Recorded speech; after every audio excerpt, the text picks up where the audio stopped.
They call themselves the Witches of Bucha, an unofficial moniker that nods to a mystic sisterhood. Bucha, because we are working in the Buchansky district. Witches, because all women are witches. These women are part of a nearly all-female volunteer air defence unit, trained to shoot down Russian drones in the suburbs where they live. Suburbs of Bucha and Irpin, on the outskirts of Kyiv. These areas were unknown to most outside Ukraine before the war, but are now synonymous with some of the worst atrocities committed by Russian troops in the early days of the invasion. The women of this unit lived through it and survived. Each of us here has experienced something in our lives, something that the war took from us, something that cannot be forgiven. That's why this unites us all. Off the training ground, Tetiana walks us through those terrifying days in 2022. Russian soldiers stormed into Irpin in late February on their way to take Kyiv. This is where the first battles began. This is after they broke their column. The shopping centre looked like this. You can see it clearly here. Here it is. This building is burning.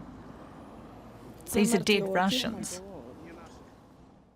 Tetiana's husband, Alexander, enlisted as part of the local territorial defence. These are residents of the city of Irpin, Bucha, ordinary residents, not military. These are volunteers who took up arms on the first day of the full-scale invasion and stood up to defend Kyiv and Ukraine in general. Tetiana and her children hid in a nearby bomb shelter with dozens of their neighbours as the fighting raged above ground. Where the yellow gate is, there was my husband's trench, where he held the defence. He was one of the first guys who met the Russians on the approach. After more than a week of fighting, Alexander made it back to the bomb shelter to beg them to leave. He said, "Tanya, please leave. Take the children away." I said, "I don't want to. I won't go without you." He replied, "You and I have different tasks. Your task is to save the children and protect them. My task is to protect the city." Those were his last words to her. 3 years later, she still carries reminders of that loss. This is all I have left.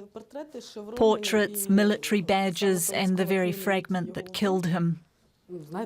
You know, it somehow gives me strength. There are moments when you give up and think, that's it, I can't do it anymore. And then I look at this fragment and I think, no, I can still do it. Instead of grieving alone, Tetiana has chosen active resistance. In wartime, we all change. We try to adapt to the realities of life. And the realities are that we have a war. That's why we take up arms. For Tetiana and others in her unit, survival has meant adapting to a new reality, one where they've had to take on roles they never imagined. I have lost my entire family. I have no one left in Ukraine. When I came here, I found my family. For me, this is really very important, because a person cannot exist alone.